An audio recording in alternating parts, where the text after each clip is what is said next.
everybody, and welcome to another episode of Podcasting with Power. I'm Zachary Davis. That's Jordan Carlson over there. Jordan, what have you been playing this week? So I'm gonna add a little bit of extra spice to my answer from last week because I'm still playing Twilight Princess. It's a long game. Well, I mean, to be honest with you, I hadn't had a lot of spare time this week to really crack down on it. Okay. Which is crazy because I almost feel at this point that it's like I don't know, I have it around and I'm like, I'll get to it. And it just feels good. That's exactly where I'm at with Metroid Prime 3. I really haven't touched it since we talked last week. It's just there, and I'm going to go back and do it, but yeah, it's just kind of hanging out. Because you have to do it, though, isn't it comforting? You're like, it's there for me when I need it. Absolutely. We've got, I wanted to play Tony Hawk for this week, so I've been doing a lot of that. So it's just, I feel like when things quiet down, I'll go back to it. Yeah. So, but my answer though is actually I've been bopping around a couple of different Game Boy Advance games, but the one worth mentioning is well, I don't remember the exact title. Forgive me, I'm new to it. But WarioWare mini. What is it? The WarioWare mini games?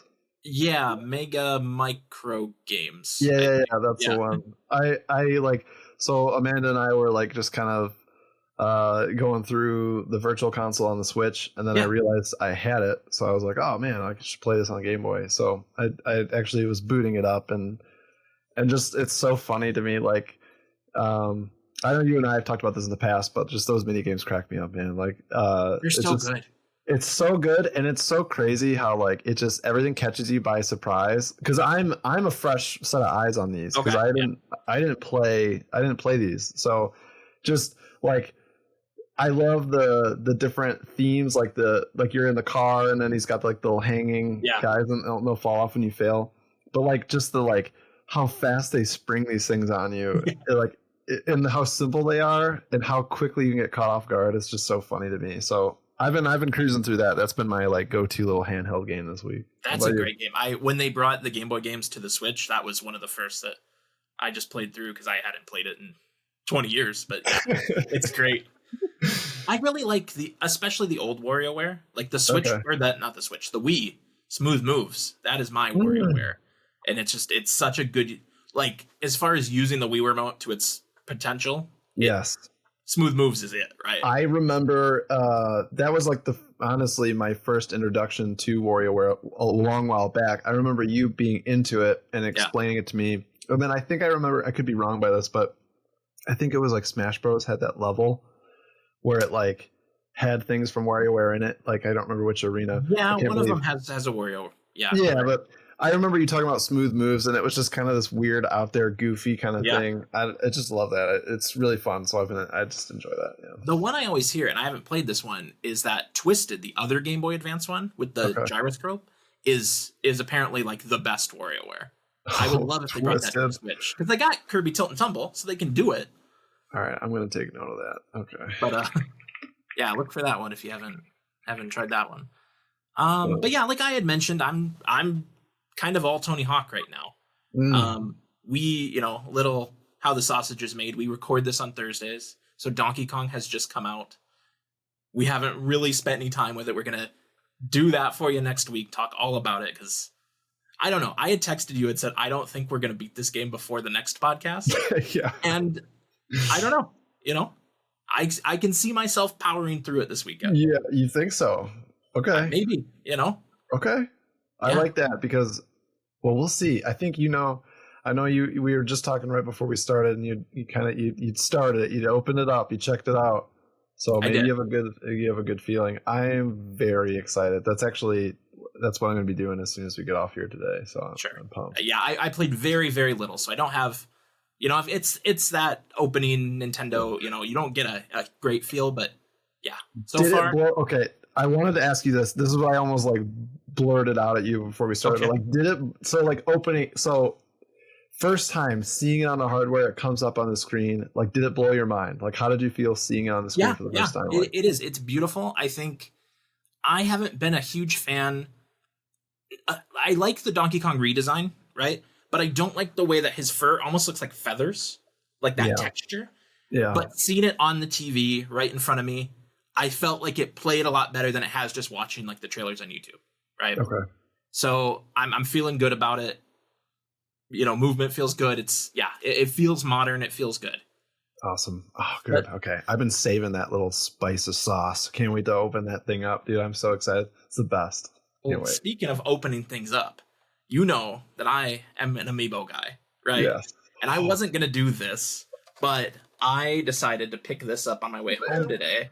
The light's kind of reflecting off there. But I mean, you know, if I'm going to buy the Metroid amiibo and the Zelda amiibo, and I got some Zelda amiibo weekend past, but you know, I feel like Donkey Kong should be up there. I love Donkey Kong as a franchise. We've talked about that, how this kind of hype has kind of reawakened that in me. Yeah. I really like Donkey Kong. So I mean, I do too, my God. Yeah. You know, and this game supports all of the previous Donkey Kong amiibo, Smash Bros, Mario series, all that stuff. So I was like, what's one more? Yeah. I mean, you might as well. I felt guilty when picking up the Switch and I saw the Tears of the Kingdom amiibo, like all the different.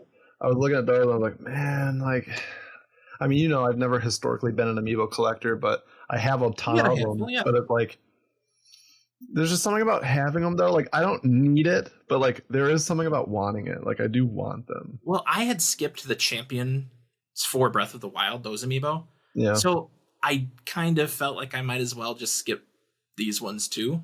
For Tears, but yeah, I'm with you. We had got the Zelda and Ganondorf ones for our niece, who was very into Zelda, when that came out with Tears, and she loved it. They were very cool. The Ganondorf one in particular, like that's a cool ass amiibo. I mean, they are, and I mean, like, what a cool piece of technology too. It was a really good idea on their part. Like, I mean, not to say they invented that whole thing, but sure, I'm glad that they like did something like that. It's just cool to do. Yeah, and I'm glad that they're still doing it, right? Yeah. Like it kind of seemed like maybe they were like a fad. They were petering out with those, but now here we are. Donkey Kong's got one. Yeah. Maybe we'll get a Metroid Prime 4 one. They've never really done Pokemon ones, right? Like Detective Pikachu has that big one. Yeah. But I don't know. It could be cool to do some other Pokemon ones. I don't remember like the Smash Bros ones. Like all of the Pokemon characters from Smash have them, but yeah, like a little Totodile for Pokemon Za. Like that'd be cool. Pokemon Za, little guy. We're going with that. We'll get there. We're really committed to that one. I know.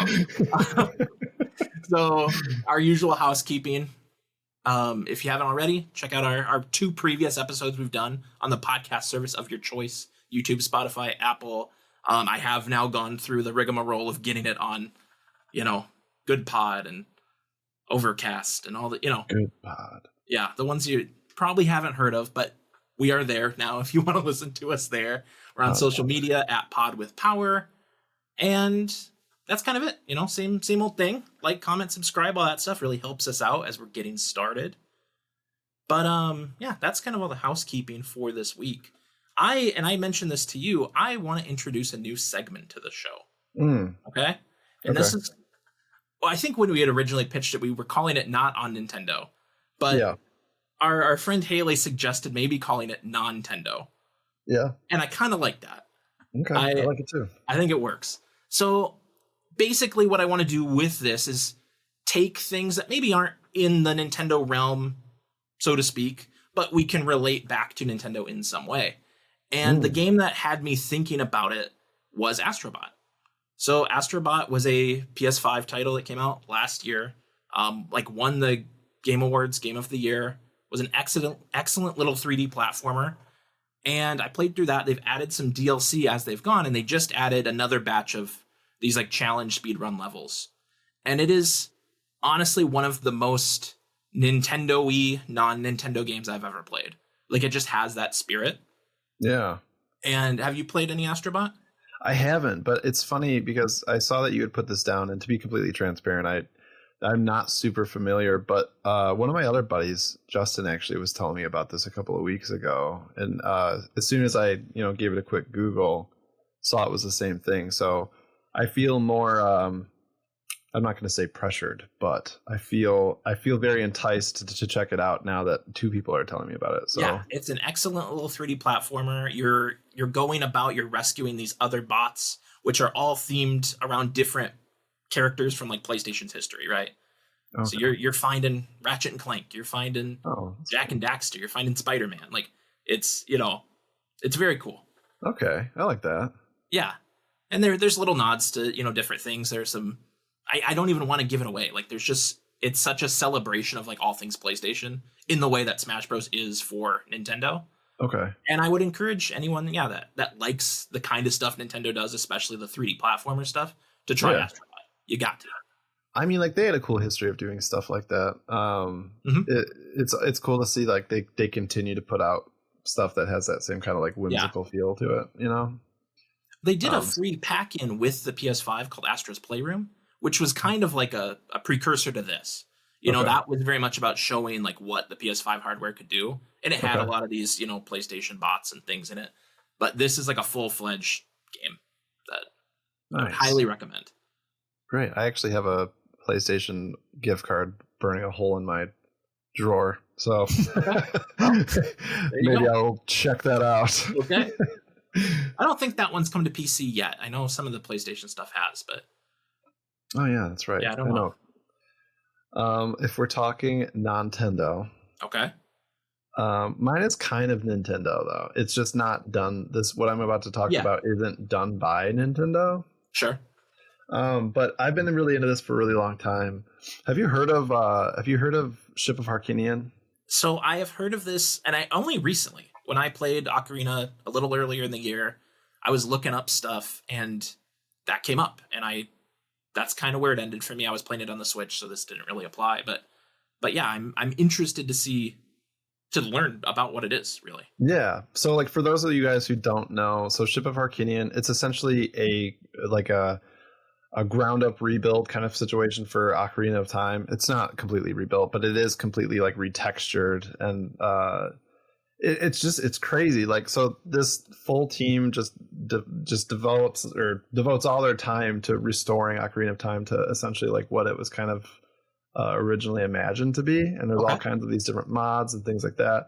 So like you're essentially playing an Ocarina of Time that looks like it was developed this year, but it is incredible looking. I mean, even from when you boot it up and you're looking at the title screen, it looks so up to date and wild. Because I mean, I don't know if we talked about this a couple of weeks ago, I think, but whenever you boot up like an N64 game, especially with today's TVs, things aren't always as magical as you remember them to be. Yeah. And there's ways to do the N64 on the TV, obviously, like we had talked about, but this is such a great way to experience it on the computer. And I mean, it all kind of depends on like the files that you have available to you. I mean, Zach, I do a lot of like modding, and I got all the gadgets that come out on the market. So I mean, like I'm able to rip my own N64 carts and Game Boy carts and things. But if you have your hands on a ROM essentially of Ocarina of Time, you're able to just kind of boot this up with different texture packs and things like that people work with. But for anybody who's really passionate about Ocarina of Time, and even Majora's Mask now, they have a project. It's called Ship of Harkinian, and it's Majora's Mask. Yeah, I thought there was something about that, so I was going to ask about that. Yeah, so that one's not as fully developed and done and completed. It's not as pretty with a bow on top of it, but it is. They've already got the texture packs out and stuff. So for the most part, a lot of it's retextured and redone. But it is gorgeous. It is so good looking. And there's like not even just the graphical improvements, but there's also like a couple of quality of life things. Like you can add the D-pad in addition to the C button configuration, so you can assign things to the D-pad as well. So like you have more functionality there. That's really cool. Yeah. Do you do any of the randomizer stuff? I know that's a big thing in that kind of, not just this mod, but lots of mods. Yeah. They got the full randomizer. That's all. You can do whatever you want there. You can obviously this is kind of cool if you're just trying to play around with it a little bit, or if you just want to experience the game in a different way. You can obviously do any kind of cheats and push L to jump or float or whatever. You can do all that stuff, but where it's really fun and interesting is honestly, it comes with a lot of the quality of life stuff. Like for me, I'm not trying to climb at 1 mile an hour all the time. You know what I mean? You don't get time it's cool. That. It's cool they sped that up. It's a little easier. It's things like that. They even added the I don't know why everything escapes my brain when we get on these podcasts, but like, what am I thinking? Motion controls with the gyro? Like the 3DS version has? Yeah. Because I love that. That was the hardest thing about playing the N64 one a couple weeks ago, is I was like, I want to just tilt this controller and just nudge the slingshot up a little bit or whatever. It's nuts, man. It has gyro. But I think we were texting a little bit ago, but they also just released mouse support for Ocarina of Time. Yeah.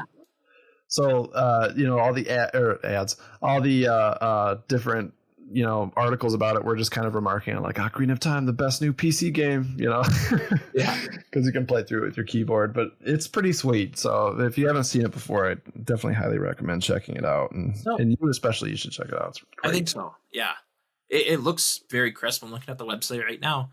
I see that under available platforms, I see a Windows, Linux, Apple logo, and then I see Switch and Wii U logos. How does that? Yeah. How does that work? You got to do a lot of things that people don't like about the Switch. I got it. Yeah. That's people who hack their Switches. They're able to get the software on there. Okay. Yeah. Well, cool. Yeah. No, this looks great.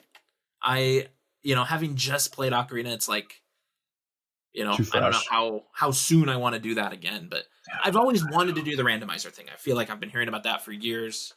I think that alone would be reason enough to try it. The first time I tried a randomizer, I got stuck because I didn't get what I needed, and I never did it again. Okay. Well, that might be my path too.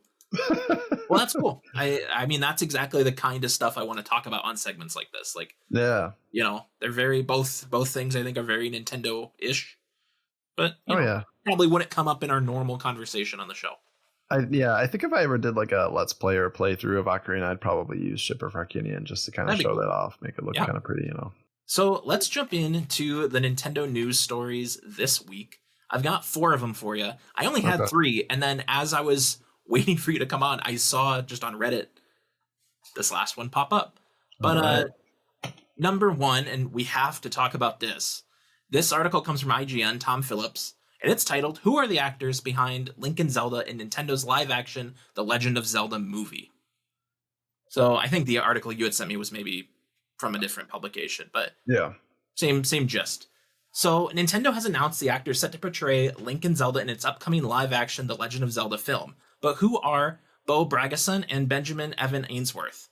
Unlike the casting of Chris Pratt as Mario in the Super Mario Bros. Movie, Nintendo has chosen a pair of relatively unknown actors to fill its next set of iconic roles.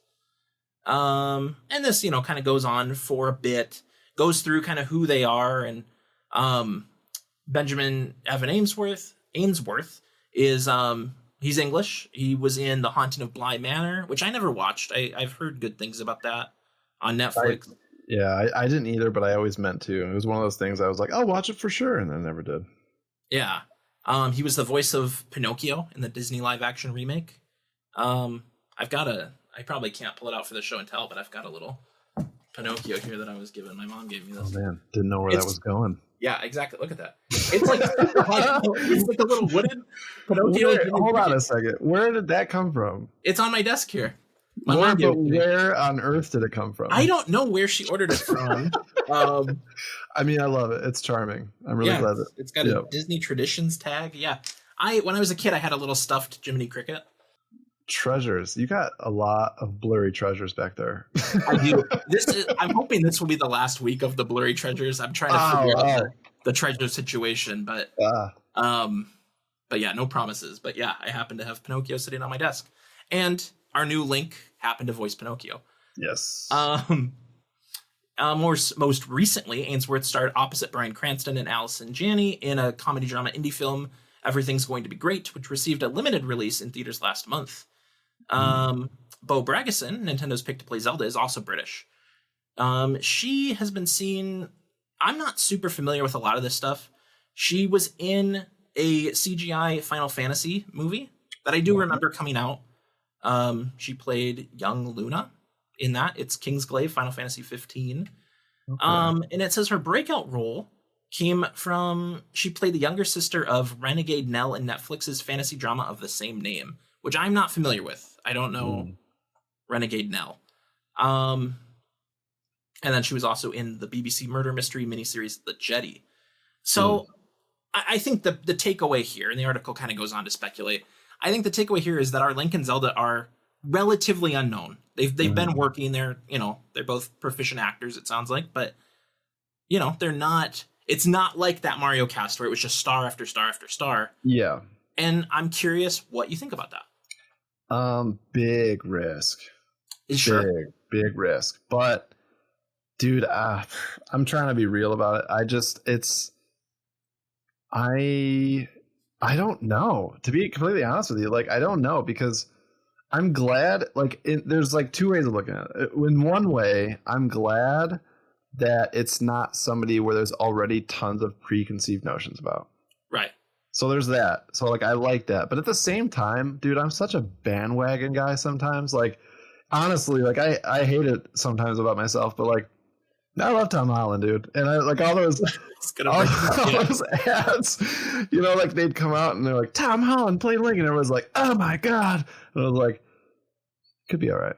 It wouldn't be the worst thing in the world, but it might be all right. But yeah. I mean, do we need it? No, we don't. So in a way, I'm kind of looking at it as I'm just hopeful. I'm hopeful that it goes well, but more than anything, the writing just needs to be good. It just needs to be good. And we can get to that. But as far as the actors are concerned, to answer your question, I think for the most part, I'm glad that there's no just preconceived notion. I like the little bit of, like, I don't want to say like credibility, I guess. Like, it's cool to see that it's someone who played opposite from Bryan Cranston. If that means anything to anybody, it does to me. I've loved him in many things. And to see that they both just have exposure in the industry, it's not like this is their, I mean, maybe this is their first huge thing. Maybe it is a big thing. I sure hope so. But they've got experience. We're not really familiar with them.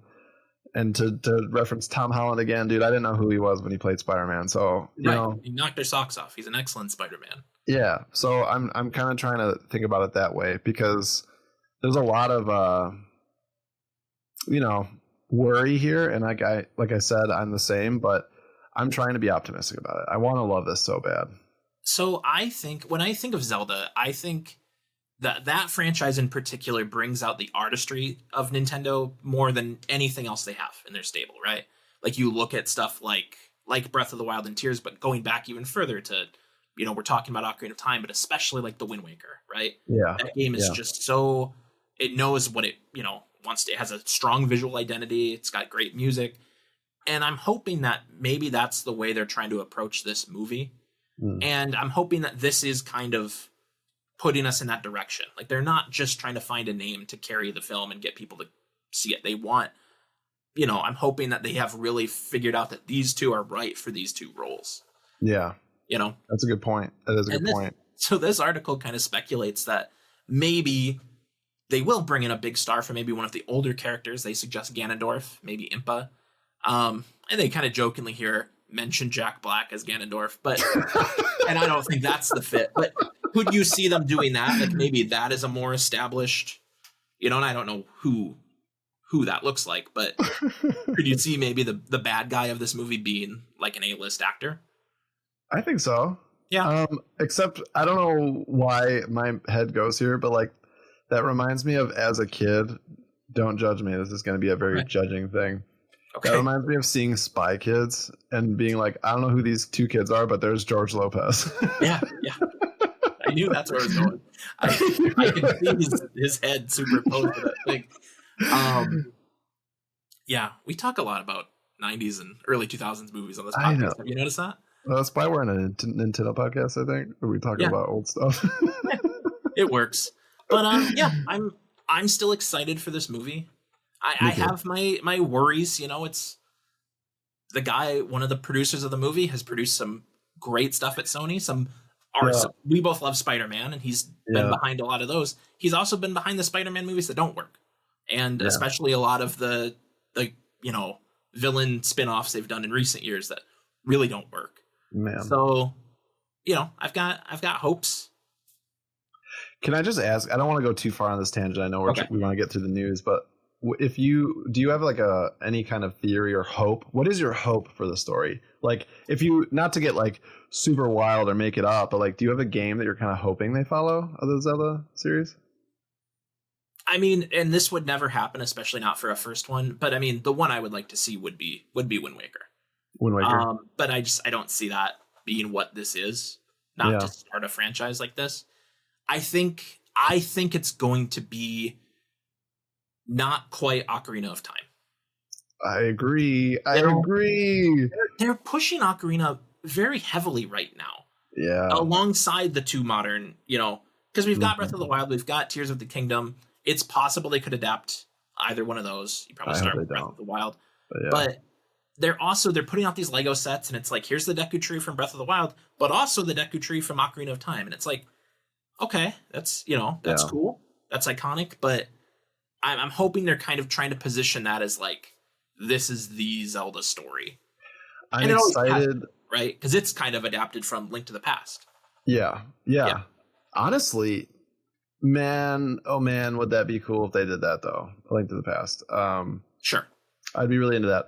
How would they do it? I don't know. Hollywood Magic, baby. But like, as far as Ocarina of Time, I agree with you completely. Like, I love that you threw in, you're like Ocarina of Time-ish. It's totally not going to be, because I mean, I've thought about this for years, because, there's always been like, Netflix is in the middle of making it. And you're like, no, they're not. Everybody relax. But I've always been thinking like, it's got to be Ocarina. But, how the game segmented, it's like, that wouldn't make for a very good movie. It's just Link being scared in all these places and fighting his way through, and not scared, but you know what I'm saying? I would be. Yeah. You probably have to, in both those examples though, right? Link to the Past and Ocarina of Time, you probably have to split them, right? If you were to take either one of those stories, like they both have pretty solid midpoints to stop at. Yeah. I think you'd have to. Then you look at something like Twilight Princess, like you're playing right now, and I don't know, I feel like that's just too much for a movie. It is a lot. Twilight Princess 10 is different a lot. locations, killing 10 different monsters. Yeah, like that's a lot for one movie. Goes on. You can do a montage, of course, but yes, montage, man. I got a lot of feelings on this. We'll definitely talk about this more as we get closer, I'm sure. But like, I was just curious. But I think you're right. Ocarina of Time-ish is probably the direction they'd go. But we'll have to really just deep dive this one day, I think. Yeah, we'll see. I don't know off the top of my head when this movie is slated for. This doesn't mention it. I feel like it's 2027. It has a date. Google. All right. No. Oh, sorry. Wait, what? It's May 7th, whatever year it is. Dude, that's the day after my birthday. You gotta be joking. You gotta be joking. That's incredible. Is it next year or is it 2027?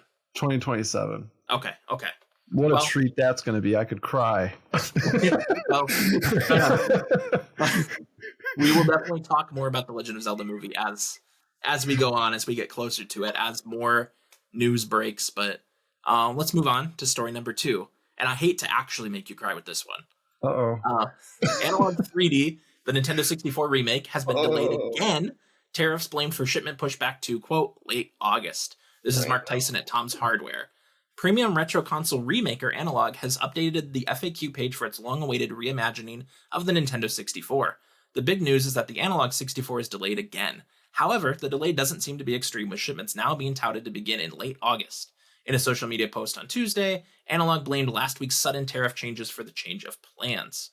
If you are one of the long-suffering pre-order customers, then perhaps the assertion that tariffs have caused this delay may worry you. Analogue assures all its pre-order purchasers that they are absorbing the costs and that your pre-order price remains the same, no additional charges. That part is nice. So I didn't realize that you must have one of these pre-ordered, right? I do. I considered it, and I ultimately didn't pull the trigger on it. But I mean, obviously, for the people that don't know, I have some details here. But do you want to go through kind of why you want one of these things? Yes, I would love to. Sure. So I know we've talked. I mean, I even just talked. We were talking about Ship of Harkinian, but Analogue. I'm a big Analogue fan. One of my close friends actually turned me on to them years ago with the Analogue Pocket. Yeah.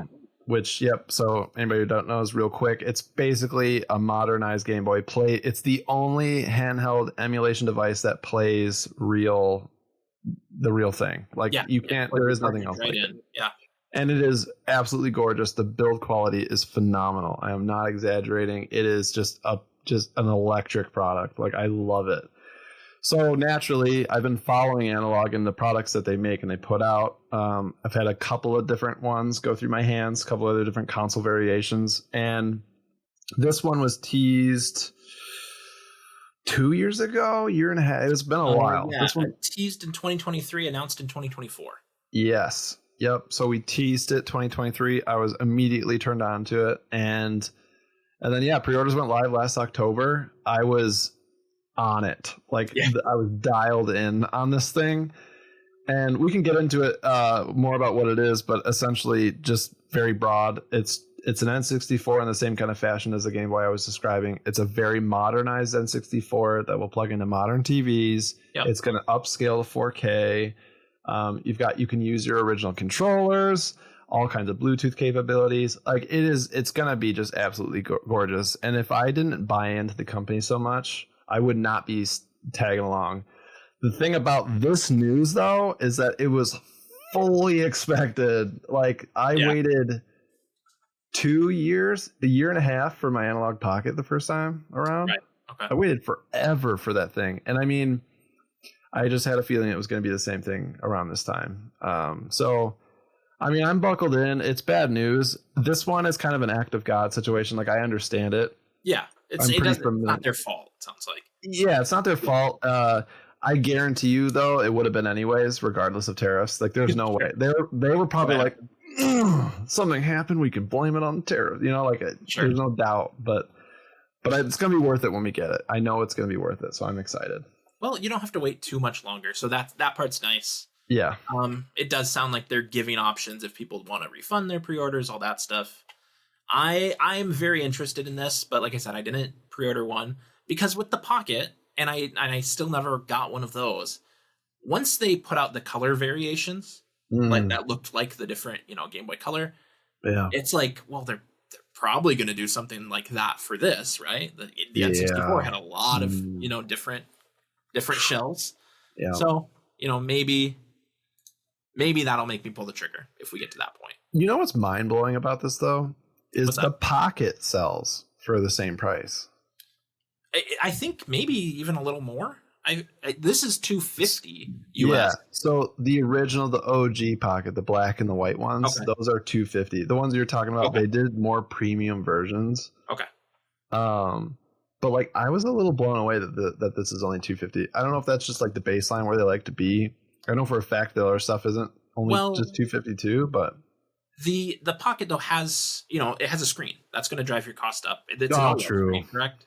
Right. Yep. So that's probably where that's happening. Logically thinking, as always. Do like TV out? Can you plug in two-way television from the Pocket and play on the TV? It doesn't come with the dock, but the dock's like $100 or $150, something like that. But it used to suck. Now it's good with the updates. Okay, I wasn't sure how that worked, but that's pretty cool. That's all right. I would maybe want to pull the trigger on that. But let's talk story number 3. This is not so much a news story as it is just a Donkey Kong Bonanza review roundup. So, like I mentioned at the top of the show, the day we're recording this, Donkey Kong Bonanza is officially out in the wild. We're going to talk about it on next week's show after we've had a full week to play it. But it is reviewing very, very well, Jordan. Good. I'm looking at OpenCritic right now where it has a total critic average of 91 out of 100. Now, I play this game. I commission a Fantasy Critic League, and I don't know how familiar you are with Fantasy Critic. It's essentially fantasy football, but you are picking up different games that come out through the year, and you're scoring based on how their review averages are, right? You and Chris Kevin did this. Yeah, and I unfortunately, I've had some problems this year. I had a game get canceled that I was locked into. Several of the games I've picked that have come out all lower than I expected. My comeback started last week with Tony Hawk, which also didn't review as high as I hoped. Not as high as 1 and 2 did.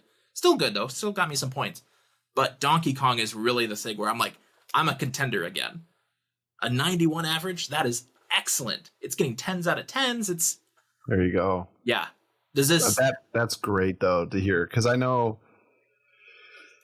I mean, myself included, we talked about it. I was a little hesitant, but I'm very excited. So, yes, that's good. That's great news. Yeah, Do you have any other high bets, by the way?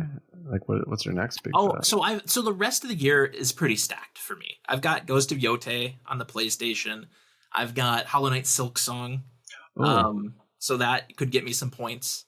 My next one coming out, I believe, is Ninja Gaiden Ragebound, which I'm excited for. I think that'll be cool. Little Metroidvania from the Blasphemous team. So that'll be cool. And I've got Mina the Hollower, which is Are you familiar with that one? It's vaguely. It's like Link's Awakening. It's made by the Shovel Knight people, and it's a Game Boy Zelda like. Yes. And I've been waiting for this for years. I drafted it when we played Fantasy Critic in 2023. Wow. Never came out. Here we are. I think it officially has a date now. I think it's maybe October, but that'll be definitely one I want to pick up on the Switch too right away. Nice. But I'm going to read a couple blurbs here just from some different reviews. The one that really caught my eye was from IGN. Logan Plant gave Donkey Kong Bonanza a 10 out of 10. Donkey Kong Bonanza is a truly groundbreaking 3D platformer with satisfying movement, powerful abilities, impressive destructible environments, and clever challenges that all come together in complete harmony to create Nintendo's first Switch 2 masterpiece. Now that is promising. That is promising. That is excellent. From Eurogamer, Alex Donaldson gave it a 4 out of 5. Saying, a brilliant core mechanic and clever design twists make Bonanza a delightfully sticky 3D platformer adventure topped off with a sweet central character relationship. I think that's fun. I'm interested to see how that dynamic plays, because Nintendo games have... The sidekick is a big part of Nintendo games, right? Yep. And sometimes we love those sidekicks and sometimes we don't. And I don't know yet where this one's going to land. Dude, I just want to say real quick, just on that note. Yeah. So I texted you over the weekend because I watched Tetris. Yeah, you did. You watched the Tetris movie on Apple TV. I watched the Tetris movie from 2017. I'm late to the party. But dude, first of all, it's really good. But I'm not just trying to talk about the movie. In the movie, it centers around the guy from Bulletproof Software trying to get the rights to Tetris and blah, blah, blah. And anyway, he's trying to convince Nintendo at the time to partner with Bulletproof Software instead of them buying it outright from them, Yeah. And in his explanation, when he's trying to convince Nintendo, he's like, Nintendo's historically has a lot of great partnerships. And he's like, Mario and Luigi. And I'm like, okay. And he's like, Zelda and Link. And I was like, that's not the partnership I was expecting. Like, no. I thought that was odd, to say, they could have said, because if he was a real fan, he could be like Link and Navi, Link and Midna, Link and Fee. I don't know, that one hurt a little bit. It was almost as bad as people being like, oh, Zelda the guy, I don't know. Right. Well, I mean, this is Tetris times, right? So this is even this is pre-Link to the Past. This is fair point. Zelda is just the thing at the end of the game. Right? But it's still not his partner. No, we don't know what's going on. They're just, you're done. Credits roll. That's it. We don't know. Yeah, didn't like that. That's fair.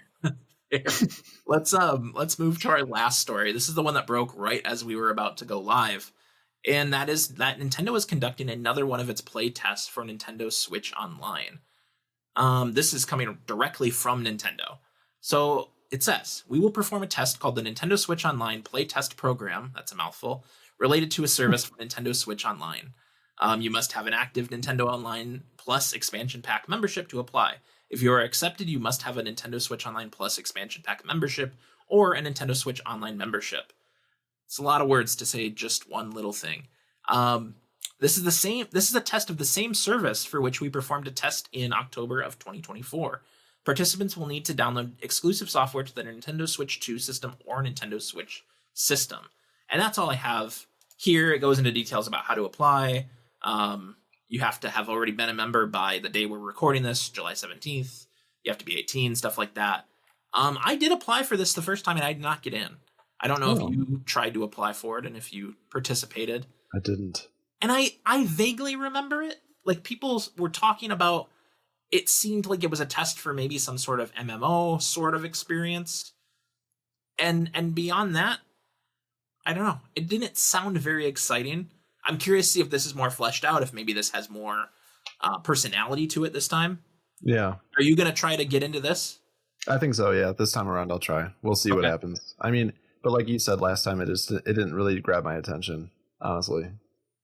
Okay. So, but I mean, like, I don't know, stuff like this, like, I get hype about stuff like this when there's a reason for it. And like this time around, like I'll talk to you about it. It'll be fun to kind of diagnose it. So like to me, it's a little bit more fun. There's a little more, like for us, there's more hype to it. So I don't know. I'll probably just hop on the bandwagon for that too.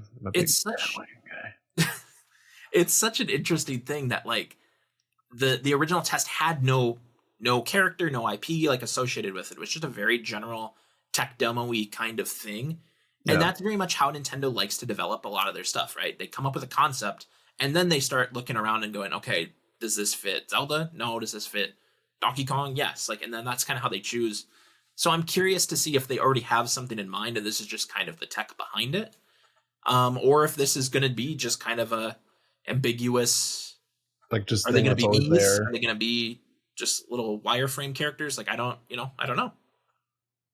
I'll give it a shot. But I'm going to try to get in this. The applications start July 18th. So this will have already started by the time that this episode is out. Well, and you'll have, I guess, by the end of the day when you listen to this episode to apply to it. But yeah, good luck if you're giving it a shot. And then, we'll talk about the results, whether we get in or not. There we go. We're again going to tackle two major topics this week. I know we did that last week. We went kind of long. I think we're probably on track to do something similar this episode. But the first of those topics, I want to do a Tony Hawk's Pro Skater 3+4 review. So Jordan, you are, for me, the Tony Hawk guy. Wow. Our whole group of friends growing up, Jordan, I don't know how much we've mentioned this on the show. Jordan and I have been friends since we were like 10, right? Yeah. And growing up, Tony Hawk was the game. All of us were really into it. But you were the Tony Hawk guy because you would actually skateboard, right? So that I think you just kind of got that title on top of also playing a lot of Tony Hawk. So I'm curious, how much of Tony Hawk's Pro Skater 3+4 have you played? What are you playing it on? And give me a general vibe. How you feeling? All right. So first off, it took me all of about, I'm not even joking you right now, I sat in this chair and just stared at my monitors for like 3 hours trying to figure out where I should be playing this game. That was like the first thing I did. Had a conflict of conscience trying to figure that out too before I. And I thought previously, because we kind of talked about it, so like I was so confident, I was like, yeah, whatever, yeah, I'll get it on. And then when it came time to pull the trigger, I was like, well, it's Tony Hawk. This is how I came to the conclusion. So I was like, it's Tony Hawk. How did I play this as a kid? Well, the first one on the N64, but 3 and 4 on the GameCube. That's where I played them. So I was like, all right, I'll have it portably. We'll go Switch. So I went Switch. That's what I ended up doing. But I really was like, I could experience Tony Hawk in the highest graphical fidelity on my computer. I was like, and then not to mention like mod support in the future, like all the stuff that's probably going to open up. Yeah. Honestly, in the future, maybe I'll catch it on a sale on Steam. Who knows? But like for now, I want to enjoy it on the Switch. So I got on the Switch and I've played a decent amount. So I have completed the career for Tony Hawk's Pro Skater 3. Okay. And I'm about halfway through 4 right now. Okay. Sure. So I'd say pretty far, considering like I feel like I crushed through a lot of it pretty fast, Yeah. I found myself like, because obviously, like, what are you going to do? Like, the first thing I'm going to do is try to do the longest combos I possibly can. Like, you know what I mean? So like, I'm just crushing like the pro score, 6 score, like highest combo, blah, blah, blah. Right. But now I'm finding myself kind of doing a little bit more exploration. And I mean, it was fun kind of doing the other missions kind of more inspired by the storylines. But I found that when I got to 4, what we had talked about where you're like, is this going to bother you? It did. Okay. Yeah. The 2-minute timer is short, right? Because that wasn't present in the original 4. And I didn't think it would. I really didn't think that was going to bother me, but it bothered me more than I thought it would. So like, So like, I went through 3 being like, this is exactly what I remember. This is beautiful. This is fun. The mechanics I'll get to in a little bit here in a second. But like, I cruised through 3 and felt really good about it. But yeah, I got to 4 and was like, this is like not what I remembered, which obviously it's not. Cause like you said, the career mode, we're back to the timer. It's just like the older ones Sure. with all that. So like, yeah, the amount of time I have to really explore the levels and like kind of take everything in, like that bothers me a little bit. I'm so used to how that old career mode worked, and like it was like free skate but story mode. Like I do miss that more than I thought I would. Okay. So I'll start with this. I am kind of similar to you. I think I'm a little further in the progression. I'm cleaning up the challenges now to get that next level of challenge. Yeah. So I've done almost all of them in 3. I have like all but one park done in 3 and about half of them in 4. But the first time I ran through everything in 4, I did the standard 2-minute timer, all that. But I will suggest if you find it too short, go into settings, go into game mods, change that timer. You can change it from 2 to 5 to 10 to 60 minutes if you want to. You're kidding me. And that way you can just cruise. And so that's how I've been kind of cleaning up different challenges. I like banished the mod screen. I was like, I won't be touching any of this till I play through it the way that our Lord intended. You know what I mean? I ran through everything the regular way, but then I was like, okay, there's no reason if I'm trying to get the tape, right? The secret tape in a level, that I need to just start over every 2 minutes if I can't quite get it. Like, oh my God. Let me do it until I get it. So that's kind of where I'm at. There's a couple of them. This is just funny. I'll share really quick. Like some of the missions, I think it's Suburbia that I'm thinking of. Oh my God. Suburbia's, we'll talk about that under levels, but oh my God. Dude. It's your experience, Ben. Well, so you know how like one of the challenges, the gap, there's a gap. Yeah. Well, I totally, again, I'm not Googling anything. I'm just assuming I know what it wants me to do. Yeah. And there's those 2 ramps. You know, the ice cream truck that's just driving around? And then there's those 2 ramps kind of like off forward, and they're far apart. Yep. I thought it wanted me to gap them. That's fair. Yeah. And because I'm thinking like those ramps are just like out in the middle of nowhere, like they are very prominent there all alone, So I'm sketching this ice cream truck like a motherfucker. Just like getting as much speed as I can, and I'm just failing like for probably an hour and a half. I'm not even kidding. Like I was in my garage playing, just like failing. And then eventually I got so pissed, I Googled it and was like, it's not even the right ramps. There's some collectible in that level that's on a little airplane that flies like not even overhead, right? It's like off the map just a little bit. And I spent so long trying to get that. I think it's just cash, which at this point, like, I have enough cash. I can buy anything in the shop I want to, right? But I'm like, I need to get it because it's flying around there. And I spent so much freaking time on that. But anyway, I will say I got it on Switch too. I got the digital deluxe edition. So I've got the Doom skins. I've got the music mixed in with the playlist there. That's really fun. And I have also played a little bit. We have 2 Xboxes in the home here. One of them is upstairs on the living room TV. So I was up there. We were hanging out, Kali and I didn't want to come down and get the Switch, but I wanted to play Tony Hawk. So I installed it there and booted it up. And I gotta say, we're really not missing anything. And like you said, playing it on PC is another beast altogether. Mm-hmm. But it's a little sharper maybe on the Xbox. Okay. But it's not, it doesn't feel any different. Like I don't feel like I'm missing out playing it on the Switch. That's great news. I haven't had any major issues, any crashes, any frame rate dips, anything like that. Like it just runs very well. It does. I'm very impressed by it. I am too. And I'm really glad that they didn't really like make any choices. Like they weren't like, you know what, we should change this, maybe this is outdated. Like they didn't do anything like that. They kept it to feel like very much like the old games. The one thing that I noticed, and I actually had to go back to compare this because I didn't know if I was crazy. Do you remember in the I'm sure it's in all of them, but I remember it from Tony Hawk's Pro Skater 3 specifically.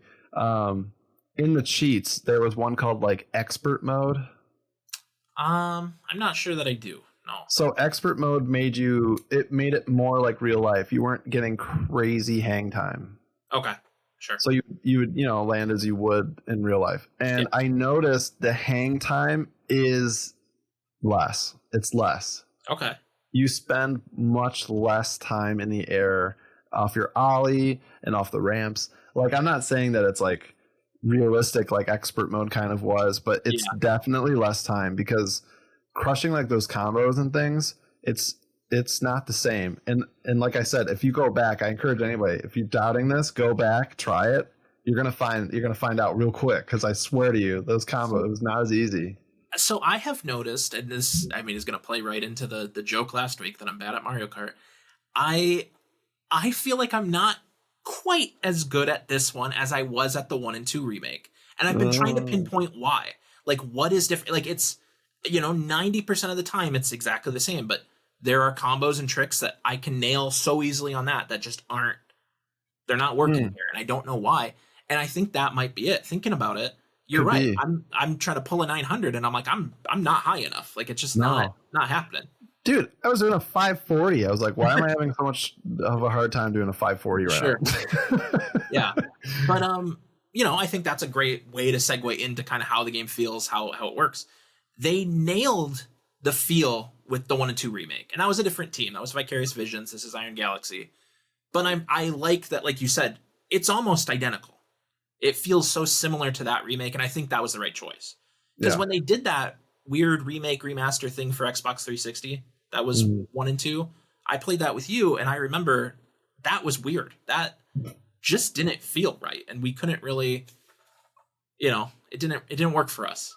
Yeah. Well, I like that so much of this feels like how I'd expect it to. Yeah. Very smooth. It's great looking. The sounds too. Yep.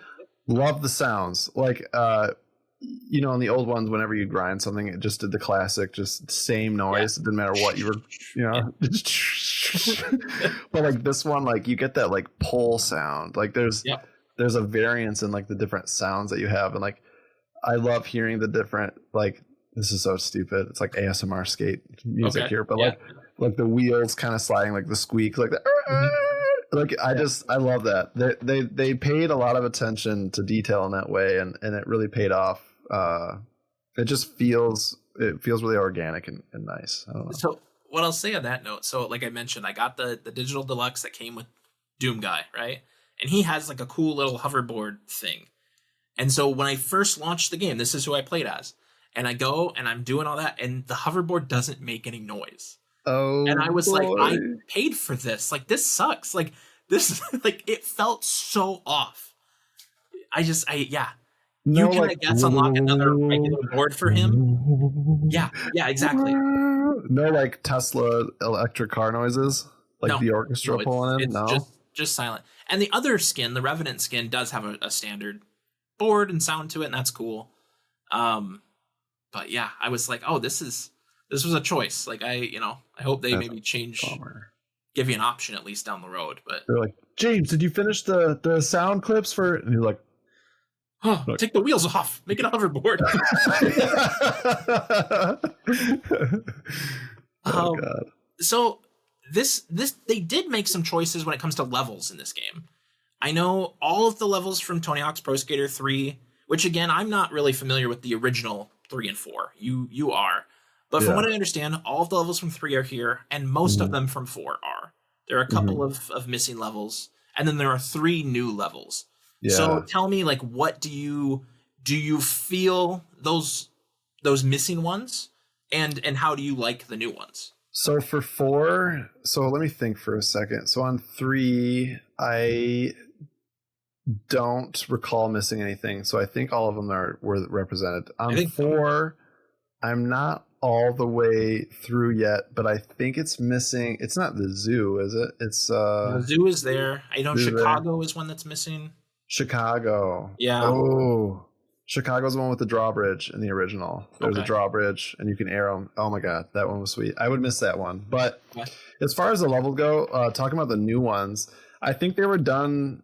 They were really tastefully done. Like it's very much in the same light as the old ones, where there's a lot of creativity that goes in for like it's very thoughtful of like how you'd pull off different lines. They feel organic, they feel real, like it's something that would come with the game. Yeah. So honestly, the addition, like the extra levels, I liked it. I welcome that. I don't know. I don't really honestly think anybody wouldn't be about it. I can understand being sad if one's missing, but like having extra, I don't really ever care about having extra, you know, like, yeah, I give like me you the new said, I think stuff. they're very fun, all three of Yeah. them. I think so. The three new levels are water park, movie studio, and pinball. And I think Yeah. movie studio is maybe the weak link for me of the three if I had to pick one. But even that Yeah. I think is cool. It just doesn't. It's not as distinct from the other competition parks the way that I think water park and pinball are. Pinball Okay. especially feels like a very modern take on Tony Hawk. Those pinballs are a pain in the ass. They hit you, they Yeah. knock you off your board all the time. But it is a very, very cool level. The way that some of the ways they influenced the old levels, I think I liked it for the most part, but in some ways I was like, it kind of changed the feel of what I remember to the levels. Like, Okay. The airport was a really good example of this. Sure. So in the original 3, it was like very sunny. Like the vibe at the airport was like very vacationy, very sunny. Okay, Like if ska had a look, you know, like a if you could go to a place that was like, it just felt really happy to me. Like, I don't know. And then the new one, it's like raining and dark, and like, you know, we're in 2025, so there's actual ray tracing and shadows, and I was like, it is dark in here, dude. Like, like my God, this is not the feel, you know. I like it though. It's realistic. It's just that like it was weird going back to that level, and it's like, oh, I guess we're here on a rainy day this time. I don't know, you know, like we've come back on a different day. But so that was interesting, and then we'll get to Suburbia. The second one that I noticed, Tokyo. Okay. Tokyo was bonkers. Like the lights, the ramps, everything lights up. Like it's very featured. I was like thinking about Rocket Power the whole time. I was like, this is like Tony Hawk's house from Rocket Power right now. You know, like very cool episode. You know, it was. I remember it, dude. I idolized Tony Hawk as a kid, so I was pumped. I was like, he's on the show. You know, it blew my mind. And then Suburbia, I mean, you tell me, but like that level has always given me the weirdest feelings. When I was a kid, I was like, I don't like it here. So are the spooky vibes, because it has some kind of, you know, Halloween undertones? Yeah, like, is that from the original game? Is that okay? Yeah. So, I can't say Halloween specifically, but it was like it was eerie. It's always been weird. Because there's a lot of it here. It's smash the pumpkins. It's, you know, give this crazy man an axe. You know, it's stuff like that. Yeah, that level, I had such a hard time with it. I did too. And you know, it's new to me, so I don't know how different the layout is. But yeah, I had a hell of a time trying to do the challenges in that level. I couldn't find the axe for a while. Okay. Well, like, I did the axe? On my first run. I found the axe, and I was like, "What the hell do we do with this?" Like, I didn't take it to the guy. I didn't know, but I just held on to it, and I was like, "I guess I have an axe." I think I love that about that game, though. I really love that they don't really tell you anything. You just kind of figure it out. Like, that's kind of the fun. Yeah, because I think the challenge is something like help the thin man, and so I saw that at the beginning, and then I pick up an axe. I didn't connect those two dots. Which, like, these lead to the funniest Google search. You're like, how do I help the thin man? You're right. Yeah. And it like knows you're talking about Tony Hawk's Pro Skater 3. Right. But yeah, so that level in particular was a sore spot for me. But otherwise, yeah, I've had a lot of fun playing through this game for basically the first time. Yep. Oh, yeah. So progression wise, they've changed it a little bit from how 1 and 2 worked as far as things like stat points. Like, they're global now. You're not picking them up per skater, which in some ways I like, because it does encourage me to switch a little more. Like, through the campaign, I've switched a couple times. Who are you skating as? Who are you? Right now, I'm custom. Oh. But I've played as Tony Hawk. I've played as Kareem Campbell. I've played as Michelangelo. You know, of the Ninja Turtle fame, and now I'm just my custom skater. I've only been Rune-Glifberg. Okay. I don't know why. Yeah. Stick with it. Why not? I guess. I don't know why I picked them. I do think that's a nice touch. I know some people wish that they could go through and get those stat points every time with every character, but I kind of like that I can just get them once and then feel like I can switch and I'm not losing anything. No, I don't want to ollie like a piece of shit again. Like I want to collect my stats, get some it's hard time. going back when you fully upgraded a character. I did this in Zelda 2 recently, where I'm doing the solo tours and I did it all with Tony Hawk, and then I'm playing as Bob Burnquist, and like I can't do anything. I'm Bob, I don't know what I'm doing. Exactly. I kept saying that to myself. I'm like, Bob's having a really hard time. Bob, get it up, Bob. Come on. But otherwise, it's your usual stuff. You're buying stuff in the shop. I don't know how much you are customizing your skater if you're buying different boards. And I got him a checkered shirt. Okay. I'm saving my funds. We're gonna see what I'll blow it on when I'm done. You know what I mean? Sure. You know what happened to me the other day, which this was I didn't know this was a thing. It was late at night, hungry. I'm going to DoorDash I ordered from the Taco Bell app. I didn't DoorDash it. And this is probably key. I got a Lux Craving box and it shows up. I'm eating it. And then I get an email from Taco Bell.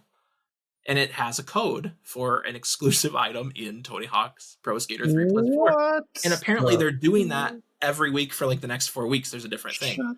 So I got, for doing it this week, which I think it ends today, they start on Fridays, I got like a salsa verde packet, like the green salsa packet. That's the deck. What? Yeah. So I think this coming week, it's like a Taco Bell hoodie for your character, stuff Get like that. Get out of here. Yeah. I hate Taco Bell. Well, yeah, I was very excited. I was like, what do you mean? What is it? And when I plugged it in, it was that deck. I was like, well, now I got to use that. Well, dang, dude. That's great. I'm not even a salsa verde guy, but who else is doing this? Like, I gotta look this up and see if there's anything else going on. Taco Bell's in the party. Like, who else is invited to the party? I don't really know. I don't know. I see it. I feel like I was just thinking about this today. There's some specific ad I see in the game a lot, and now I'm totally blanking on what it is. But there's some product that I feel like I see all the time, and I feel like it's a very weird fit. Is it? Well, I see Nixon, but I know that's because of Tony Hawk. Yeah, but that works. Yeah. This one feels odd. I can't think of. It's gonna kill me.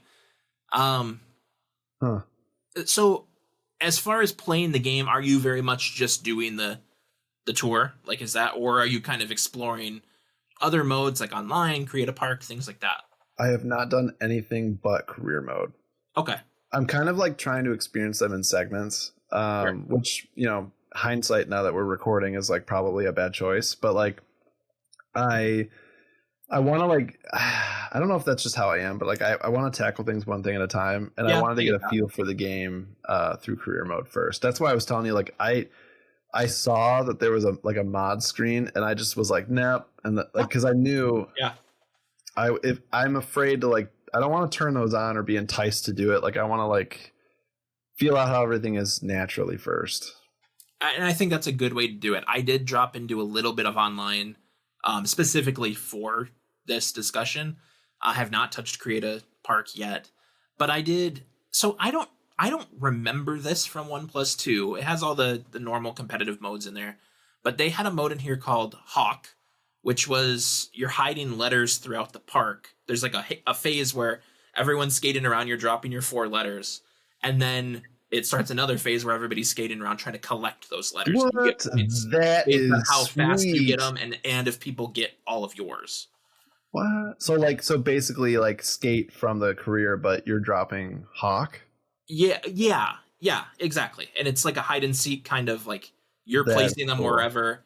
The only caveat is you have to complete the trick. So if you hit a ramp, you can't just drop it somewhere where someone can't get it. You have to drop it and then land. It's like Mario Maker. You got to complete it yourself. Yep. And then it goes. Nice. I like that. I did a couple matches of that. I thought it was fun. Again, works pretty well on the Switch. I had one weird hitch, some rubber banding where I was going back and forth, but otherwise it's been a pretty smooth experience. Nice. Yeah.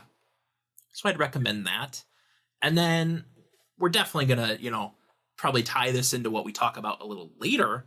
But I know a point of controversy, probably the biggest controversy of Pro Skater 3 and 4, is the soundtrack. So again, I don't have the touchstone for this the way you probably do.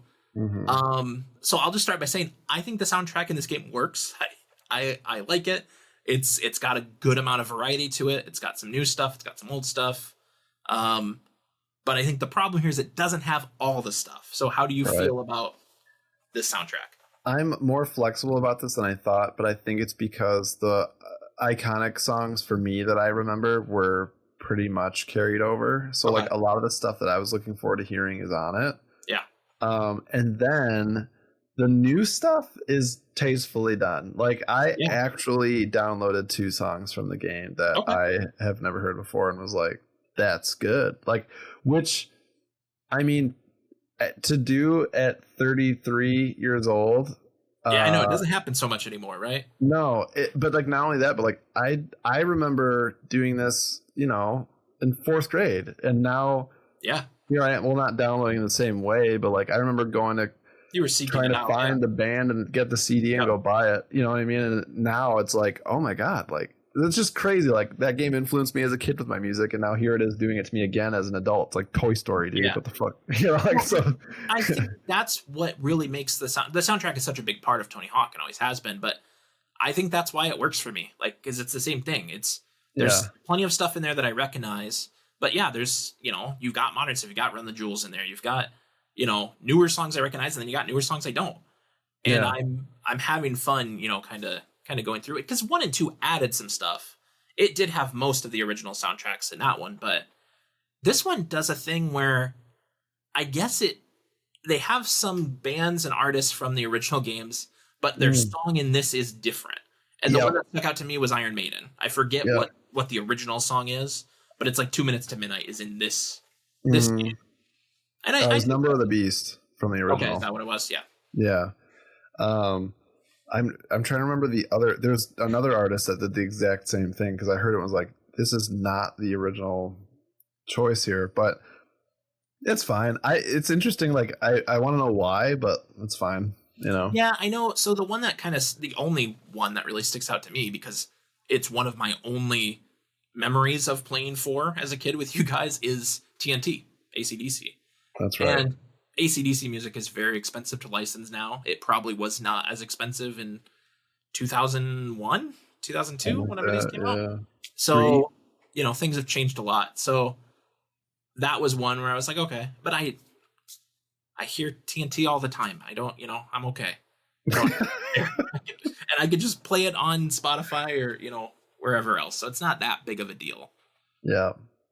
So similar to what we did last week with Mario Kart World, if somebody were considering buying Tony Hawk's Pro Skater 3 and 4, let's say particularly on the Switch too, would you recommend this game? It's hard to say.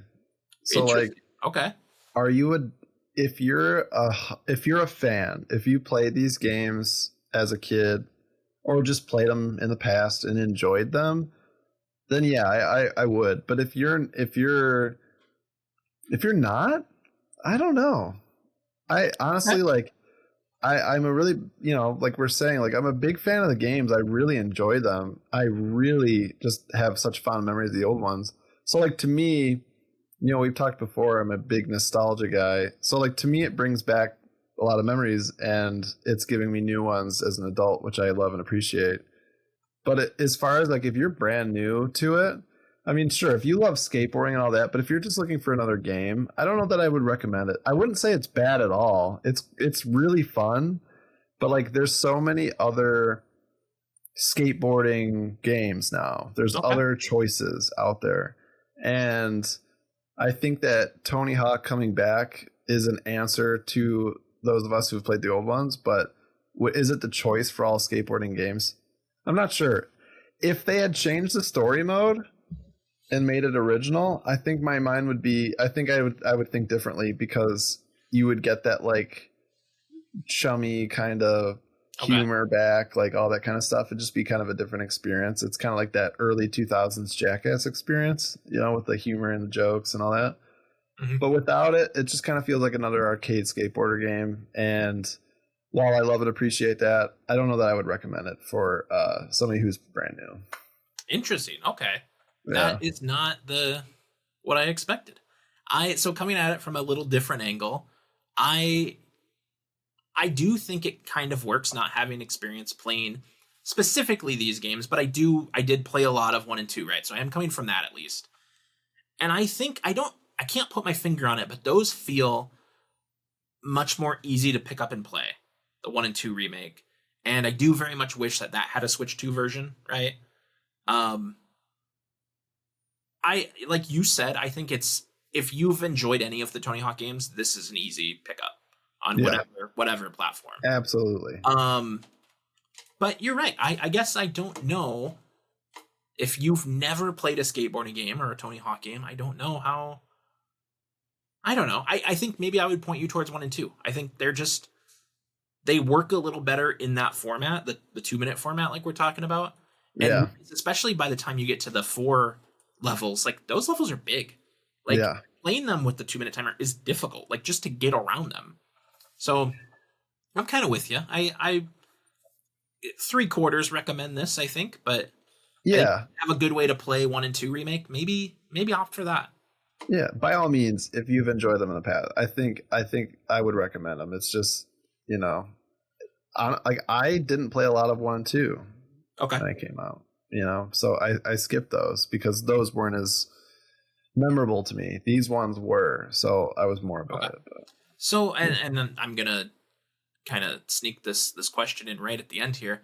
What do you want to see next from Tony Hawk, video game wise? Great question, because I was thinking about this. Like, do I care about Underground and Underground 2 or American Wasteland? You know? Like another remake of one of those? Yeah, honestly, I don't. I remember really loving Underground when it came out. I was getting a little bit older, and like they completely changed the game in that one. Sure. You're like this brand new skater. It's a full story mode. There's cutscenes like really in depth about your character. And that was really cool. But Underground 2 was awesome. That was such a fun game. If they did Underground and Underground 2, I would probably pick it up just to play Underground 2 again. Okay. What about the prospect of something new, either in that Underground style or in this style? Because I think with the 3 new maps, I think they've kind of shown they can do it. I think I'd be happier if they went the Project 8 route for new. Okay. I'm not super familiar with that one. So that one was after the newest one was American Wasteland, right? Newest Tony Hawk's Pro Skater games. Right. Yeah. Project 8 was a little bit different. It was more like Skate in a way. And to be honest with you, I can't remember the mechanics super well, but I just remember playing it and it feeling a little bit more realistic. And honestly, now that we're talking about it, I feel like I need to go back and check it out again. But I don't know, man. If Tony Hawk made a new game, I think they'd have to it just depends what they do. Like, is the story mode, do they have a story mode still? Like, what is it about? Like, they'd have to sell me on the concept of the game, not just another collect-a-thon, collect skate, do your 6 score with the new levels. It'd be hard for me to be on board for a brand new installation like that. Okay. That's an opinion. I let the fans die, right? Like, that's funny because when I think about it, I think I would want, I know we have a Tony Hawk's Pro Skater 5, but I want a real Tony Hawk's Pro Skater 5 that takes, what this team is good at and modernize it a bit if they can. But same thing. I don't have experience with the Underground games. I played American Skateland on the DS, very different experience. Oh yeah. Project 8 and Skate, I don't really have experience with. So I think to me, it just makes sense to keep doing this kind of arcadey thing that the first 4 nailed. But I mean, this remake and the last one, I'm definitely on board to see whatever they do next. I'm definitely interested. But yeah, we'll see. So obviously the soundtrack being such a big part of Tony Hawk, you had mentioned that you wanted to discuss some video game soundtracks. So I do. Let's hear it. Okay. So I listen to video game soundtracks like nobody's business, dude. Like, okay. Actually, what got me into this, and I forgive me if I already said this, I can't at this point. We've talked a lot offline and online. I can't remember where we maybe said, but the other weekend, I was just kind of perusing, eBay as you do, on a Saturday, and I came across the Zelda 25th anniversary CD. Very nice. And was like, this is worth a lot of money. And I was like, wow, I had no idea. And I'm like, I have all these because I collect them and I love them. I love to listen to them. I used my CD quite a bit. It's still in great condition because I like to take good care of stuff. But I mean, it's used, like it's well loved. I listen to it in at least 3 or 4 different cars I've owned, so like it's been around. But it got me thinking though. I'm going to ask, is this the CD that came with like Skyward Sword? Yeah. Okay, I have that as well. Okay. Yeah. And then there was one that came with Twilight Princess HD. Yep, I've got that too. And then Ocarina of Time 3D. Okay, I do not have that. You've got that one? That's cool. I do. And so, but anyways, like my point being, I listen to these CDs. Like I like to listen to them. It kind of brings me back to that place.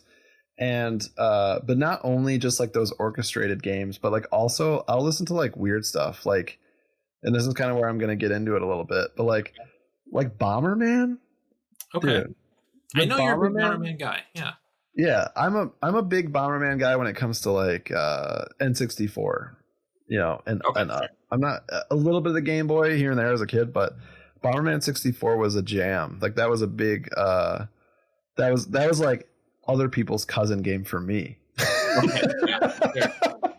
Gotta keep the cousin game going. Sure.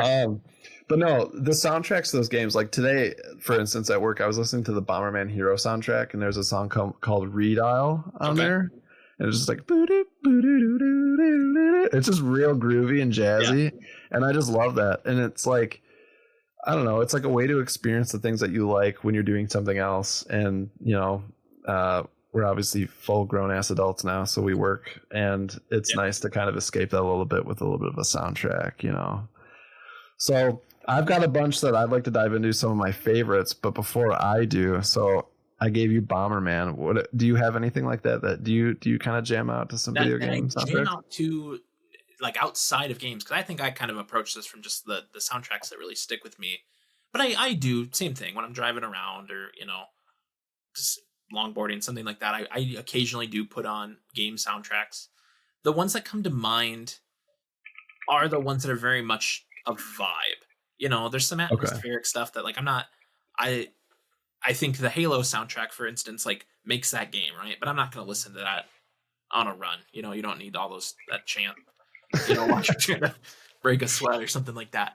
But I mean, the ones that I listen to very regularly are from kind of that, what I consider that golden era of Rare games.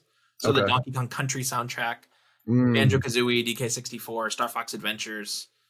That's David Wise and Grant Kirkhope, between those 4 games there. And Banjo-Kazooie is really the one. Grant Kirkhope put out an album a couple years ago that is all remixes of that game soundtrack. It's called the Banjo-Kazooie Rejiggied. Okay. Wow. It's on Spotify, and it is excellent. It is him just going through and playing through it with a bunch of different sound fonts and instruments, and it's every track, and it's so good. And that is, I find myself humming that when I'm doing the dishes. I put it on all the time. Yeah, Banjo-Kazooie. If I had to pick like one game soundtrack, it is that one. Dude, I actually every Christmas I listen to, what's the Banjo-Kazooie level with the giant snowman where you climb a scarf? Free ZZ Peak, is that that one? Because then there's another. Yeah, it is. I think you're right. I think that's it. Okay. I think that's one. If you want to Google it, but no. So I put that on like every year. It's so in depth that like I'll go seasonal almost. I'm like Christmas music, Everfrost Peak from Diddy Kong Racing. Okay. Like I love that stuff, man. Like it's just so good. But Banjo-Kazooie is a really good call out. I mean, because I did ukulele, and I loved how well, not they. I know you know more than I with that one, but they brought both of those guys back, David Wise and they did. Okay, yeah. I was gonna say because the music was very much on point for that, which was just delightful. Okay, so Banjo-Kazooie would be your top pick? Probably, yeah. If I had to really pin down what is my favorite video game soundtrack, especially one that I listen to outside of games, it's Banjo-Kazooie. I love finding remixes of that. I like I said, I love that remix album that he did of his own stuff. Yeah, it's excellent. Man, if I had to choose a number one, I actually don't know that I love my answers, but if I'm being honest with myself, I think I have to decide between two games. One of them is I just have to lump these in. We'll just call it Super Monkey Ball 1 or 2, but Super Monkey Ball. Yeah. I don't know what it is about that music, but I love it. And it's just funny though, because you'll find the soundtracks on Spotify or YouTube or wherever, and they're all kind of named different things. There's one that's lovingly titled Fat Boy, which is, I think, called Boiling Pot or just Boiling Pot in Super Monkey Ball 2. Or the level's not Fat Boy. Yeah, the level's not Fat Boy. Yeah. It's just like you're around soup. There's soup around. Okay. Soup's happening. And the jam is unreal for that one. Like I love that one. Even like the jungle themed ones. Just something about that music like just gets me going, and I listen to it in the car. Like that is one of my most repeated playlists. But the second one that's hard to distinguish for me is Diddy Kong Racing. Yeah, that's another. It's from that same era of Rare. I don't know which one of them did the music for that. I don't know either. Yeah, I don't know, but like Crescent Island, and Dino Domain. Just two. And then actually, now that I'm saying them out loud, it's just like rushing back to me. But Hot Top Volcano, like all of them, just instant classics to me. Like I just love it. There's so much diversity, you know, like, and I don't want to go as far to say that like we don't have that same kind of diversity these days in games, but it's just like it just felt so versatile, so incredibly different. Yeah, I don't know if it's the age that we played them at or what, but you're right. I don't feel like all the iconic themes are from back then. You know, you had mentioned Super Monkey Ball, and like that era of Sega, I think really had something going on with soundtracks. Because I was really into like the Dreamcast and later GameCube Sonic games, right? Yeah. And so like Sonic Adventure 2, that's another song I put on in my car, that Escape from the City from that first level. When I jam that song. But so much of the music, like not just the vocal stuff from those Sonic Adventure games, is so good. It just it nails that like fun. You kind of mentioned that like summery vacation energy, and I feel like Sonic and then Monkey Ball kind of all nail that. Dude, I know they do. And then not only do you just have these absolute rippers of soundtracks, but like at the same time you have the nostalgia baked in. That is that's a weapon for me right there. Like that is so deadly for me. I'm like, not only is it just an absolute rip, but I am like so sucked in from childhood. Like you've got me for life.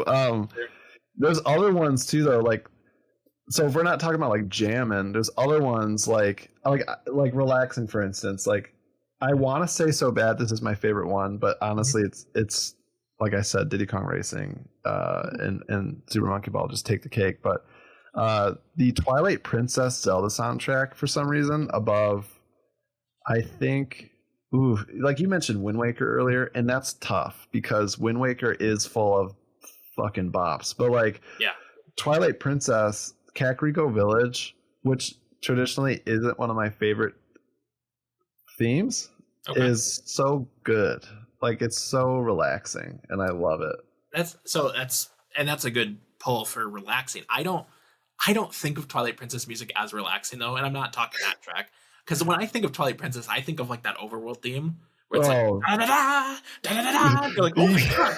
Like every time you go out in the field, it just gets you. There's bats flying around. It's horrible. But I actually hate the Hyrule field theme. Yeah, that was one of my least favorite field themes. But yeah, so that's what I think of with that game. But you're right, it does have some good stuff in there. But I think Zelda as a franchise, like music is such an important part of that. We mentioned kind of the artistry of Zelda, and even going as far as most of the 3D games have like a musical element to the gameplay with the Ocarina and then the Wind Waker, and to a lesser extent you have the weird howling thing in Twilight Princess.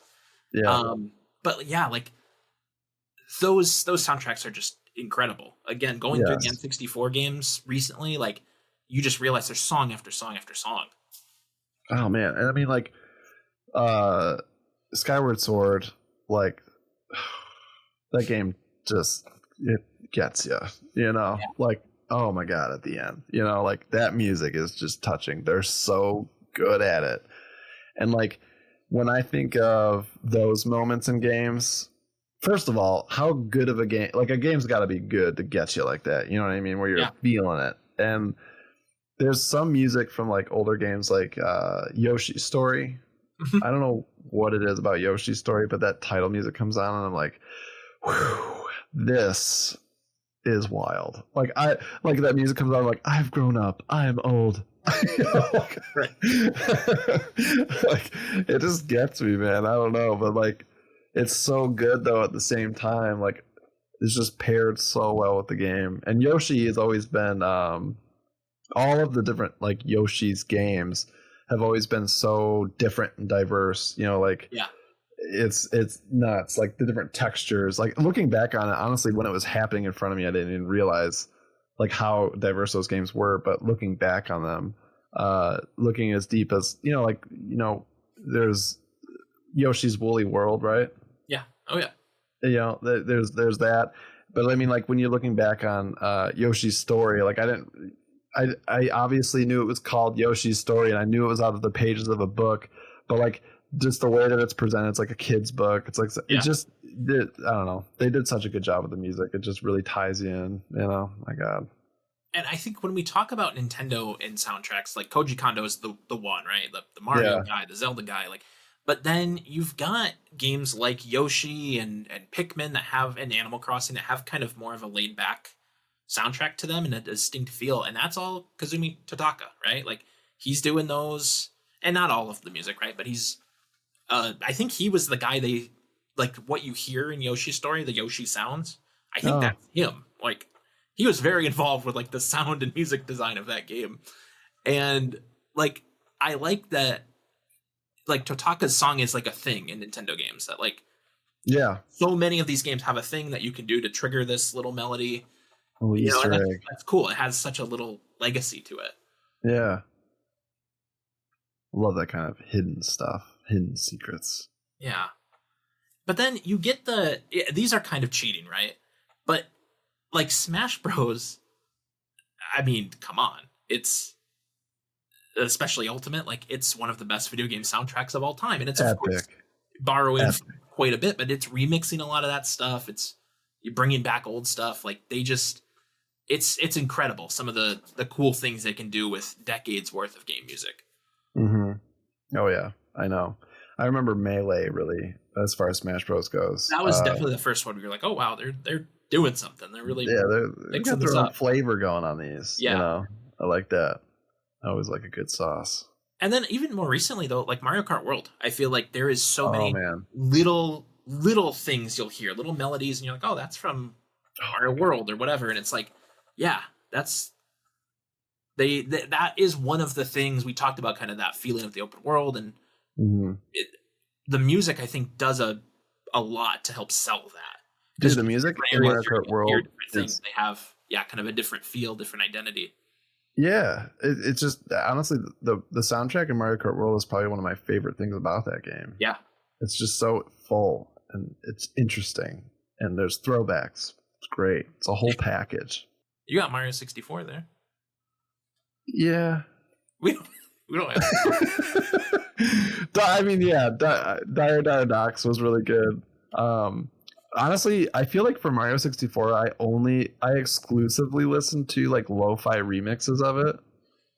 Yeah, because that's another one where it kind of hits you in the face with it, right? Yeah, it hits you in the face.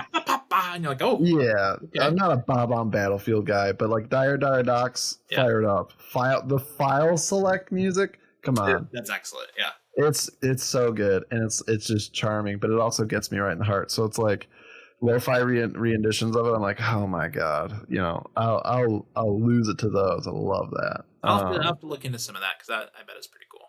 Yeah, it's there's this one. There's a specific artist who did an album of them, and they're all just really good. I saw on your list you had Pokemon Gen 1 and 2. I do, and that is one where I definitely have found, there's different remixes and covers and things like that, but that's one that, like, I don't mind listening to just the original audio for, like, especially Red, Blue, and Yellow, like, those different route themes and, like, the gym battle.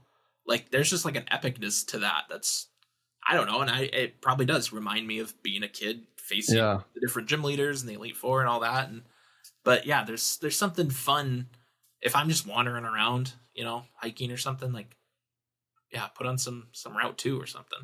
You ever jam in a Lavender Town? You think? Well, that might cause some problems. But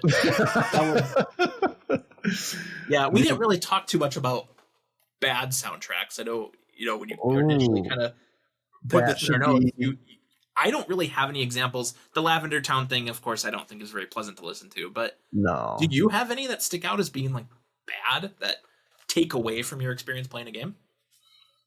Well, we talked about Glover already, but that was just horrendous. That was pretty bad. I did want to make a point before I transition to that I saw on your list Luigi's Mansion. I literally, dude, the Professor Egad like theme song. That is probably like, if I died and the credits roll on my life and it's showing me all my weird stats that I have, that I hope I have and can see, it's going to say that this song that got stuck in my head the most in my entire life is that song. Like, I whistle, hum, sing that song at least, I'm not joking, once every other day. At least one time. I can't stop. I don't really care. I love it. But like, in the crazy thing is that, like, so I did this at work, and one of the younger kids, we have it's intern season right now, so we've got some younger kids around. I was whistling it, and he's like, "Is that Luigi's Mansion?" And I was like, "Oh, what?" I was like, "How do you know that?" Right. Because like even the newer ones, I'm like, it's pretty distinguished. Like, it's definitely from the first one. I don't know. I could be totally wrong on that, but like, he recognized it. He's like, "No, man, I grew up playing GameCube, blah, blah." And I was like, no way. That's awesome. Cool. And I mean, like, I've when I was serving years ago, I'd whistle it in the kitchen. People were like, "Yo, is that Luigi?" Somebody like back behind the pots and pans, like, "Is that Luigi's Mansion?" I was like, "Yeah, it is." Exactly. These games and these melodies, they stick with people, right? Like, Luigi's Mansion is not. I mean, I don't want to say it's obscure, but like, it's not one of the premier Nintendo or GameCube games. Like, it's a little bit in the weeds. It's different, and the song is also extremely recognizable. So, like, I mean, I'd be stoked if I heard somebody whistling Luigi's Mansion. I'd go running through the fields. Like, I'd be like, "Who is this?" I'd have to, because that'd be surprising. But yeah, and that's another Totaka. I feel like, is kind of the master of, like, we got a vibe. Like, you got to hit a certain vibe. You want it to be spooky, but like still kind of lighthearted. Like, and Luigi's Mansion nails that. Yeah. Because that game's never too scary, but it feels like a Mario horror game.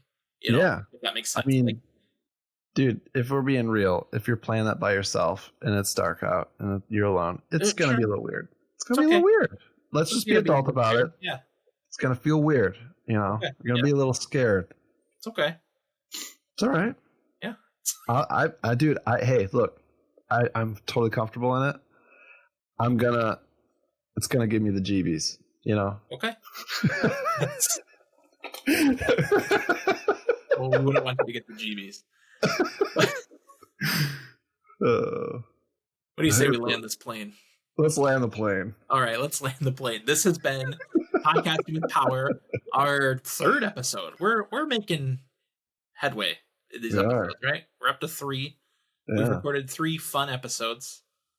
We're bound to have a dud at some point, but that was the first one. So far, I'm having fun with it. I hope you are too. And I hope the people listening are having fun with it, right? You can find us on YouTube, on Spotify, on Apple, anywhere you listen to podcasts. You can find us on social media at Pod with Power. That both of those are, of course, in the description on the pages. You're finding that all that fun stuff. And yeah, we'd appreciate if you would leave us comments, leave us a like, subscribe to the show. Don't overdo it. You don't need to do it everywhere. Just, wherever you feel comfortable doing that if you want to. But yeah, this has been Podcasting with Power. I'm Zachary Davis. That's Jordan Carlson. See you later. Bye. Bye. Bye. I love that.